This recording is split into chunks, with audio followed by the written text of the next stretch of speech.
Peace, on with the show. Captain's log start date is the 17th. Time moves fast. 17 days into the new year, month of 20, no, year of 2014 and month of January. And the time right now is 10:36 a.m. Pacific Standard.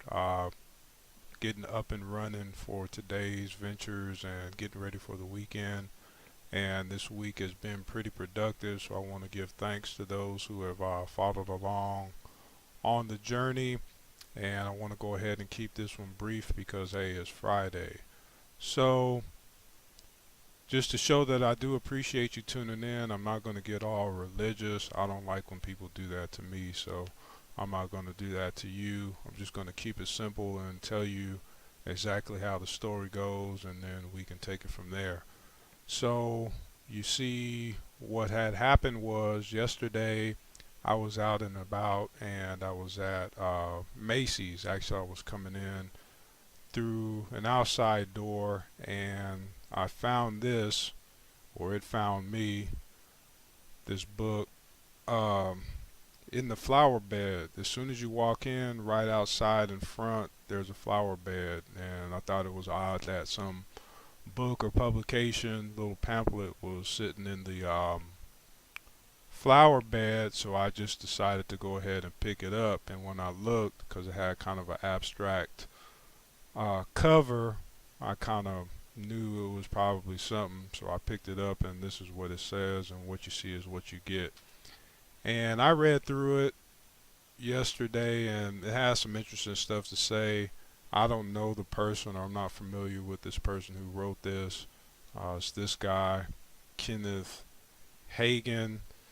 It seems to come from the time where people used to kind of, well, they still do that, but it's more of the Bible bang phase of religion where you have to talk about what somebody else is doing wrong in order to make your belief or faith or your congregation right, religious gang banging. But I was able to pull some stuff out of it, and I don't know, it has some interesting stuff to say. But I found it interesting because I say, well, actually, I write my own pamphlets, and I just picked up a new one this week. I run out of them quick, so this is the new one, and it's got some stuff in it, just like there's some stuff in this one. So that's how it is, and that's how it was, and that's how it's going to continue to be. And I decided to just use that as the intro for today and the subject of today's discussion: pray for results.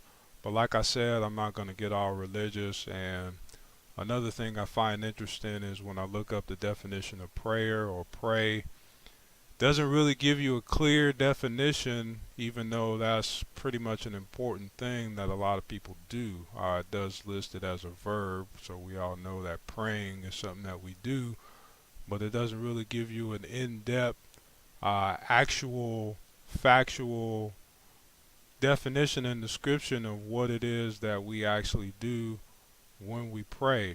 So I decided to just chalk it up as a point of pondering and use that for the weekend to kind of open up and assess what it really means. But at the start point, results, found this booklet, pamphlet in the flower bed, brought it to you as well as myself, and now we're going to open up and expand and look into it. But for most people, even non religious or spiritual, non religious, we can understand that there is some validity in prayer. I guess it's something people turn to when all other methods have ran out.